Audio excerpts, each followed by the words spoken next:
Hello, everyone. Hello, founders. Hello, entrepreneurs. And, everyone just watching this. I want to give a warm welcome to everyone and also to my special guest this evening, Alex Pavăl from Nokto Studios. Thank you for being here, Alex. Happy to have you.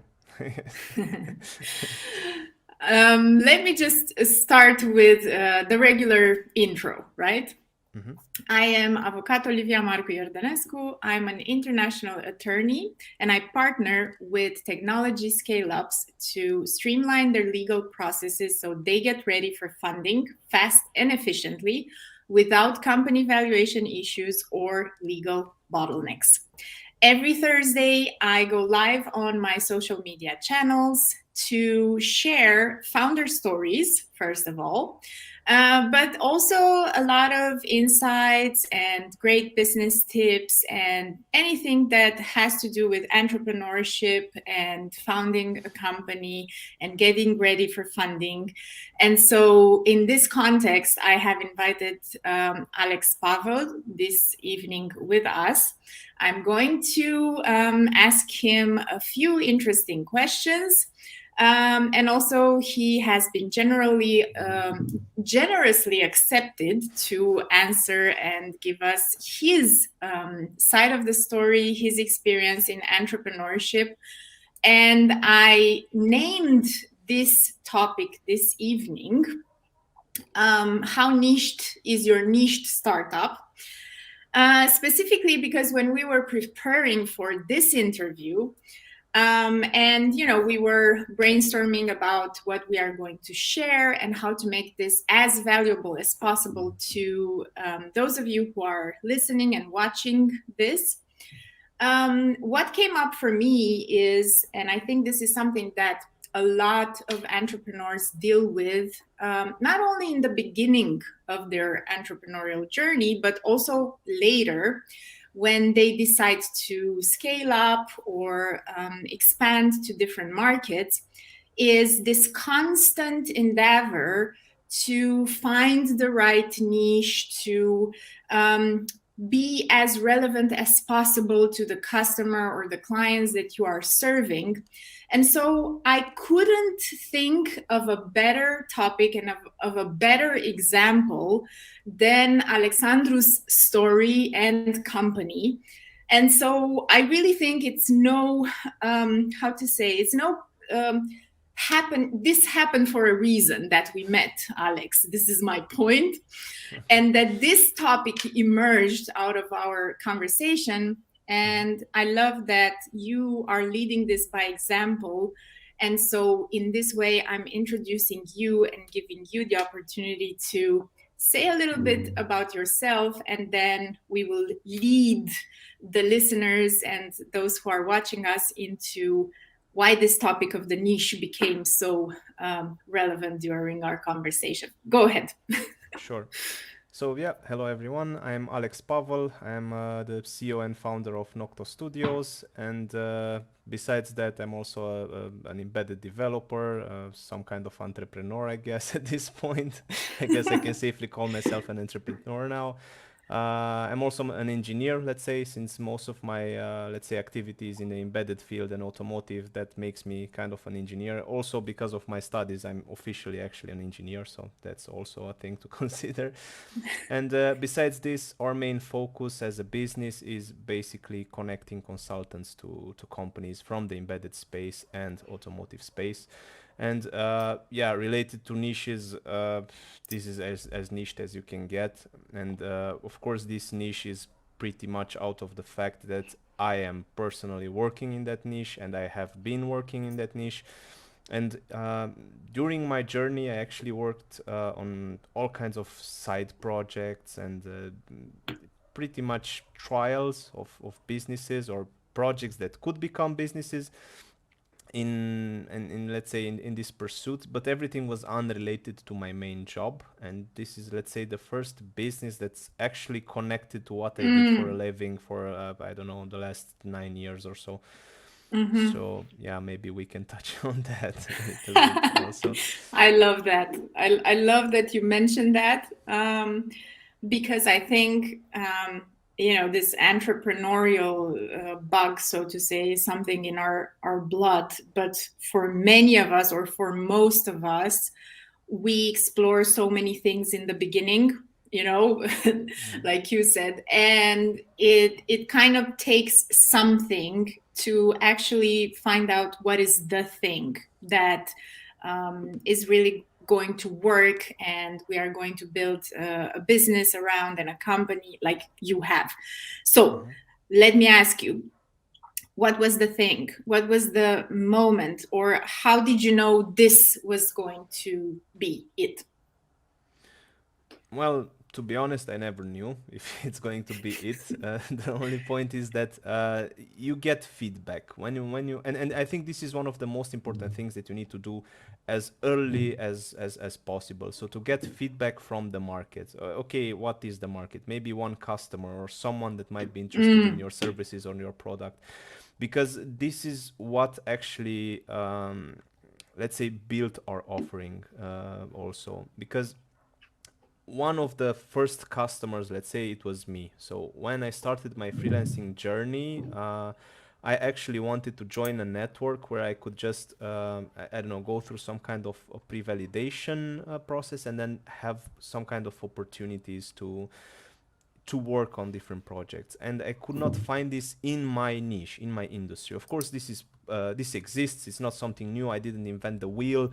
This is it's not something rocket science. This already exists, but it was not available for my particular industry. So that's pretty much how this need came. It was first my personal need, and then I guess I found during my journey different kind of problems or issues or common stuff that I could solve for different people. So, for example, since basically we are some kind of double-sided marketplace, one thing is that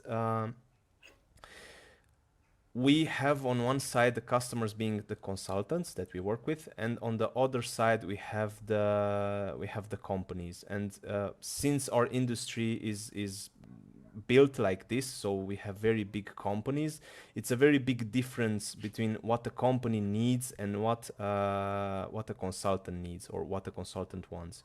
So for example, a very big company wants certification, wants contracts, wants legal security, I don't know, maybe insurance, maybe something else. Maybe they don't even want to work with consultants because it's too much of a hassle, so they need to have their own internal processes to deal with that, and they don't bother to do that. So what we are trying to do is to attack that need and that issue firsthand, and then on the other side to make everything abstracted, so the consultant shouldn't care about this process and we shouldn't burden them with this. So this is what we're trying to simplify. So the consultant should have a very transparent and easy interaction with us without caring what happens after that. And the company as well, they should have a transparent and we should follow their processes basically, since we're the small company and they are the big ones. And that's what we're trying to do, just to listen to them, figure out what is their issue, and then try to have a good solution and to, let's say, tailor it to their needs. So yeah, I guess. You make it sound so simple, but actually, I know it's not simple, particularly because I've been mentoring a lot of startups as mentor in the Founder Institute, and I know this for a fact that marketplaces, come with a lot of challenges, and you somehow end up, and this is what investors will always challenge, for instance, in a fundraising process, is how are you in this race trying to please everyone, also in your case the freelancers, but also the clients, and you get kind of trapped in this race against trying to make it work for everyone, which doesn't leave you in a very good place, but also it may leave you in a place where the clients and the freelancers work together directly, and then there is no resort to you as the marketplace owner. Which brings us to the next question, right? Of what makes you, special? Why would your clients come to you? Why would the freelancers come to you? What's your competitive edge? Yeah, so here I guess we have sort of a different, let's say, way we present ourselves to each entity, of course, because they have different needs. So, for example, you could say that Nokto is an outsourcing company when presented to a company, because basically we provide services. The difference is that we don't provide the services directly through our own employees, or maybe we do if we do just recruiting or something similar. But the main thing that we do is we deliver actual solutions or technology through our consultants, through our network. Okay, then on the other side, what are we doing for the consultants? We are basically a provider of opportunities. So they are not, let's say, it's not mandatory to work with us. We're just another place where you can get contracts. You are not exclusive to us. You can work with whoever you want. So we are just trying to do this as transparent as possible, just to remove some of the, let's say, friction that is already available or it's already in the industry. So there's always this friction when you have interactions with, I don't know, maybe the HR, maybe the engineering managers from different companies. We're trying to reduce that and to make it as compact as possible.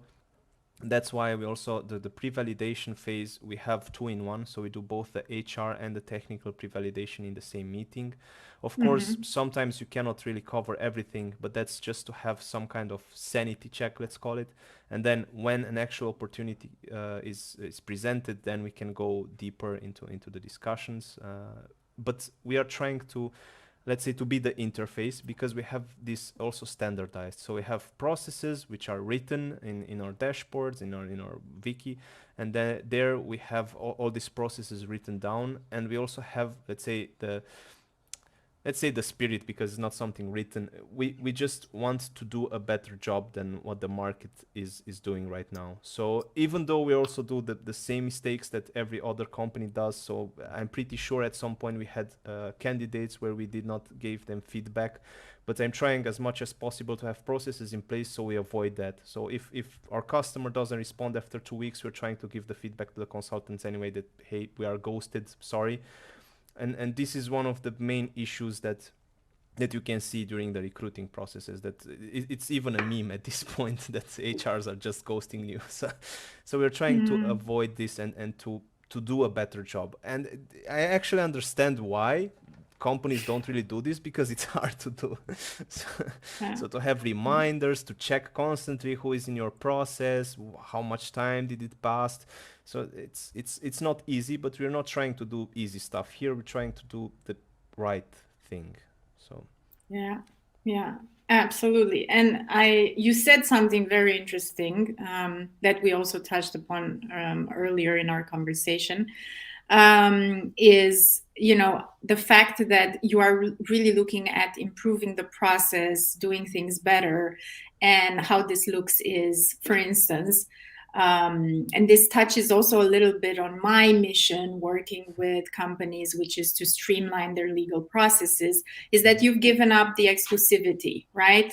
Which I think is a major step. It's a really important leap. It gives freelancers, this how to say, this liberty to contract, right? And they know if they will be getting good projects with you, they will always be coming back, and you don't need an exclusivity in place. And this is the kind of tool to use when you actually want to simplify something and make it work at the end of the day to produce the results. So I really wanted to applaud that from a legal point of view and to pinpoint it, so to say. Good, but let's take a little step back, because we kind of overlooked this and we pretended like it's all natural, but actually you and me know, but I'm not sure everybody knows. What is embedded software, and what is this industry about that you are so passionate about, and that you started and are leading now successfully a business into? Yeah, so Embedded basically means whatever is an electronic device or something. So for example, this headset has a microphone, has a battery somewhere, has a transmitter, a Wi-Fi transmitter, and there somewhere there is also running some software. So embedded software is basically software that's running on this kind of integrated devices. So for example, some kind of software is processing this microphone signal, it's doing something magical, and then it's sending it to the laptop, and the laptop is doing all kinds of other processing. So whatever you don't see as an application and it's running some software, it's probably an embedded software. So that's usually what you can think about.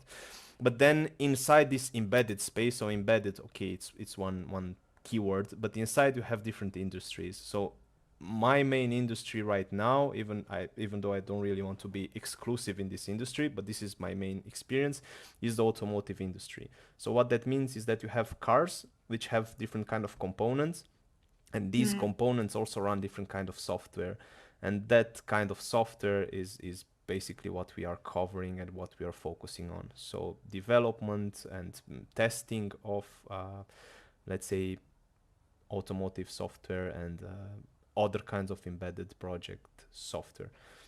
So the main keywords here, I guess, it's firmware development, driver development, low level. There are all kinds of of keywords that can be used. So it's let's say the unseen things, or the unseen software that makes the world go round. Yeah, that makes all the airbag software and seat belts inside the car work. Yeah, and the thing that you can see also, so the infotainment and the let's say the cluster where you have all the dials and everything, those are running software. So yeah, we don't have analogic clusters for a lot of years now. So and Yeah. as right now, this is the very big mega trend in the automotive industry, software defined vehicles. So this is something that you will hear a lot lately, and it's not something rocket science if you think from a different industry. So if you come from, I don't know, web development, you think, but how was it done until now? It's normal to have software defined vehicle because you have a lot of software. Well, it was not done like this because everything was, the car was considered as a car, so a mechanical platform that has software because it has components. But now we have different kind of, let's say, modes of thinking about it. So like having all the software features listed. So that's what defines a vehicle from a software perspective. But this is the latest mega trend, let's say. And of course, there will be AI in one form or another. I was going to get to there.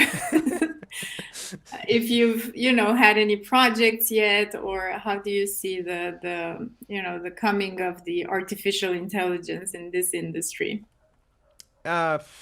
It's let's say first we have lots of legal stuff to get out of the way before we can use AI officially in the automotive industry, because first, no automotive company will ever accept running a cloud AI that uses the same information for everyone. So there are even some companies that already have policies that's let's say forbidden to put the company code inside the AI generator, so like ChatGPT, or requirements or things like that. So you can only use it to, I don't know, ask questions, but not input anything that's related to your project or things like that. So Right. so the first step there would be to have some kind of self-hosted private solution of this AI that will probably make more companies adopt it. And even in that case, you will probably only see it used, I don't know, maybe for documentation, maybe for requirements, maybe for code. It could be used. So there are so many ways you can use it, but I'm not sure how much time it will take to be actually adopted, because here the embedded industry as a whole is very traditional. So even the agile process, which is already used in so many companies, it's not that popular. I mean, it's getting there, but it's not all companies use the agile processes, let's say. Or even if they use it, it's a Frankenstein thing. It's not really agile. It's just we use agile tools and we call ourselves agile, but we are actually just trying things.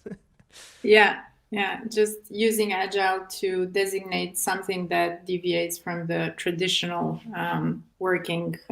let's say, environment. Yeah, but on your point on the adoption of artificial intelligence in this field, I think this ties in really, really well with the conversation I had in the previous live 2 weeks ago with Karol Kulashinsky on data leaks. And for those of you who haven't watched it yet, please go back on my page and see it. It's really interesting stuff from a legal standpoint, and also from business development and security point of view. Wow, so many interesting things. I'm going to actually start now to boil it down a little bit to what do you think, like, I know when we talked, you shared with me that you are working a lot with clients in Romania.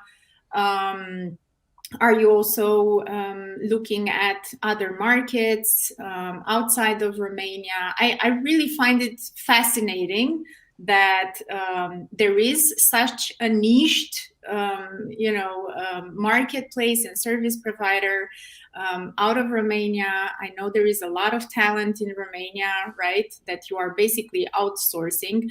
So naturally, it would make sense for you to start looking across the border. What are your plans? Are you at liberty to share about that? Yeah, sure. So I guess our best impact would actually be in let's say companies outside of Romania, because in Romania maybe everyone has access to the same people. That's not really true for external companies.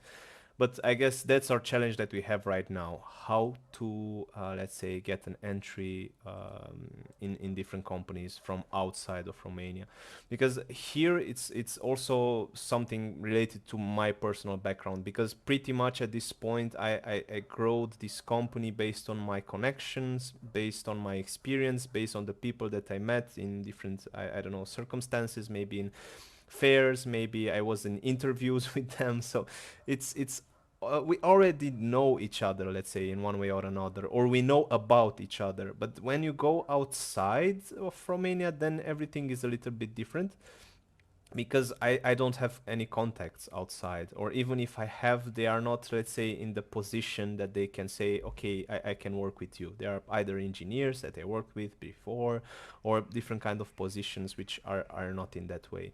But of course, that's work in progress. So that's what we want to try now, to figure out how to expand this, because of course our business right now will be focusing on freelancers from Romania. That will remain for quite a lot of time, I'm expecting. But as for customers, we don't have any limitations there, so we can work with anyone from anywhere. The only thing is how to reach them, I guess, efficiently, and how to present ourselves, let's say. So that's still work in progress. So I cannot say I never thought about this because that's, I guess, the main thing that we have to do. So to figure out a way to expand outside of Romania. We actually have a customer from France. So, but it's not really the ideal customer, but it's good. It's a good let's say starting point. So, and Yeah. what I mean by ideal customer is that our best impact would be on companies that are actually developing products.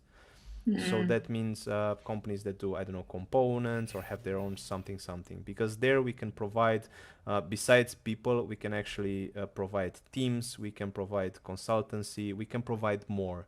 So that means we have like three categories of let's say companies that we can work with. So the first, it would be a product company. There would be the best fit. Then we have outsourcing companies. That's also a pretty good fit, because they form teams, and then we can also help them in this process. And then we also have recruiting teams, and that's, I guess, the least, let's say, efficient, because there we just provide guys which are going further through the hoops. So that's why we have these kind of customers right now. And of course, our challenge is to figure out how can we have the best impact for, let's say, all of them, but mostly for companies that are actually developing products. But yeah, this is Got work in it. progress. I mean, we're still a startup. Yeah. and it's totally possible. And I definitely believe that having this kind of interviews and conversations helps founders expand their network. And you guys, if you're watching this and you're working for a producing company, reach out to Alex, DM him, and I'm going to drop also his social media handle so you can connect with him and follow him on LinkedIn. Alex, funding or bootstrapping? It's a question I ask everyone on these interviews. Yeah, right now bootstrapping, and very probably for a very long time. And I can also explain why. Please. So sometimes I just have ideas which are probably counterintuitive, or let's say not validated by the market, and I just don't want to be, let's say, limited by that. I just want to have the liberty to do mistakes. So yeah, I guess in the end, if it's my mistake, it's me that I'm paying for that mistake. So I don't want to involve anyone and to, I guess, risk their money or their, let's say, expertise for different experiments that I want to do. So, so that's the main reason. And of course, I also want to, let's say, experience all the steps. So I want to be there when things happen. I want to see things grow step by step.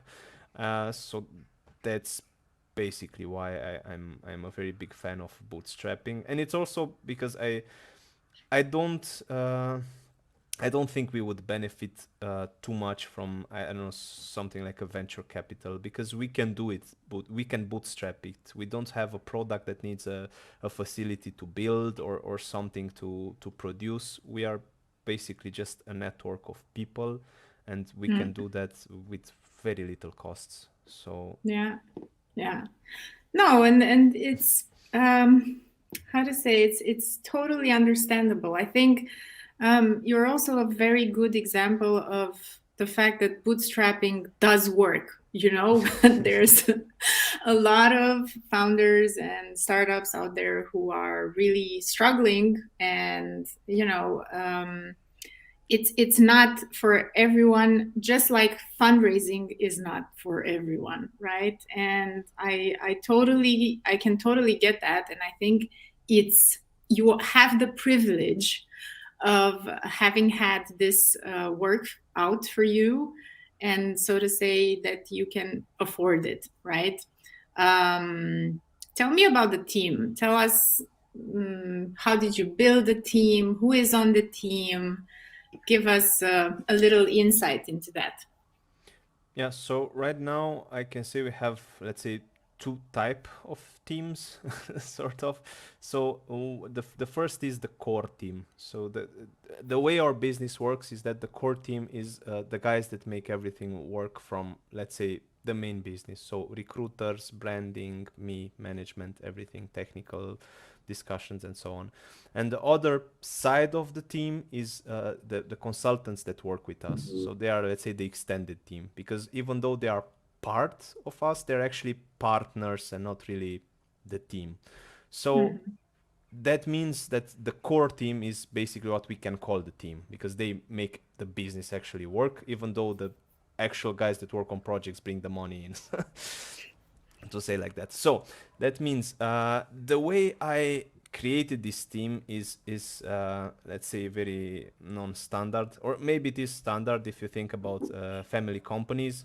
That's usually how you're building a family company. You just take people that you know and you believe in their potential, and then just teach them how to do stuff. That's basically what I did. So I had people in my network, some of them even from different industries, that had great potential, and then I just chose them I convinced them, let's say, to believe in what I'm trying to build here.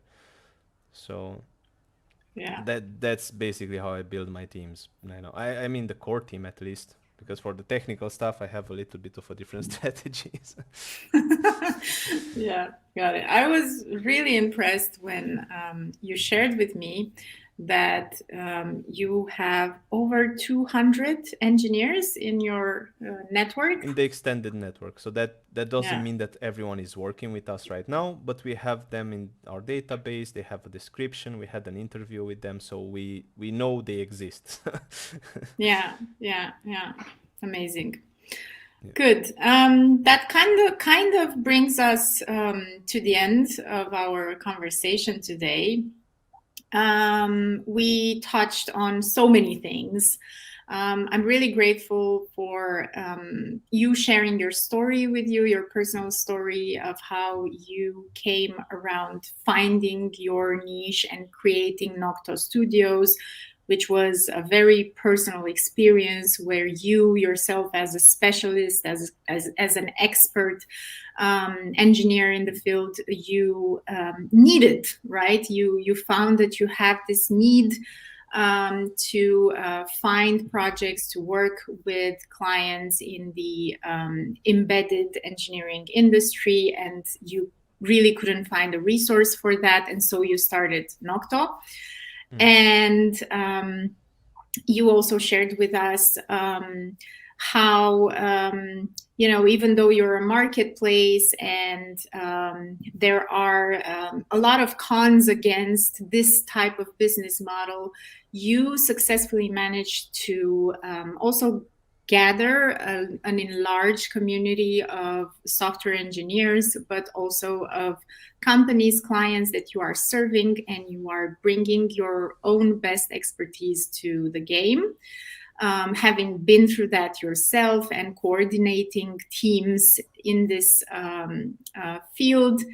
And also you shared with us about the automotive industry, and that I think niched things even more for the conversation and for you in the business. And it's really inspiring to see what's possible when you find a very specific need in the market and you address it really, really well. So congratulations for that. You also shared with us that you are at the moment bootstrapping, and this is a model that works for you, and this is how you've been able to build your team with people that are close to you, which I also find amazing because you are learning and growing together. And yeah, so many things. Any final thoughts before we say goodbye? So I guess maybe something for anyone that wants to build a business, I would say just brainstorm a lot and try to get feedback from that idea before you build anything. I think that's the most important thing. I noticed this I always discuss with people that have different ideas, and most of the people think their idea cannot be shared because someone else will steal their idea. And when I'm thinking about my journey, nothing is original from what I did as a business model or as even the industries is nothing original. The only thing that's, let's say, different is the way I implemented it. So that means focus on your take on that need, figure out what the need is, and if you can find a way to, let's say, have a better offering than what the market is offering, then just go for it. I mean, of course you can think about, okay, what's the business side, the market, how big is it, how much money is in the market, but in the end it doesn't really matter.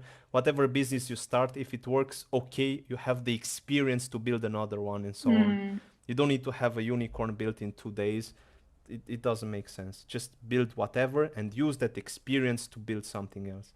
As a fun fact, I had a different company before which used the same name, so Nokto, but it was a fashion thing. So yeah, that's funny. Yeah, I love the idea of testing. I mean, not that I love it, it's essential, right? But no, what I love about it is what you said actually in the beginning, that you tested it for yourself, right? So yeah, just try to get a customer, 2, 3, and if you have a proof of concept, then keep at it, look at implementation, at streamlining processes, including the legal part. Whatever you can do to make that customer experience invaluable. Thank you, Alex, for being here. I always say tonight, but then I forget that I'm actually streaming. Everyone's watching us across the ocean. And so, thank you again for being here. I invite all of you to follow Alex on LinkedIn. Like I said, I will drop his link here and you can find him anyway. And also follow me for more powerful conversations with founders in the tech space and for legal insights. Thank you. Thank you. Thank you as well.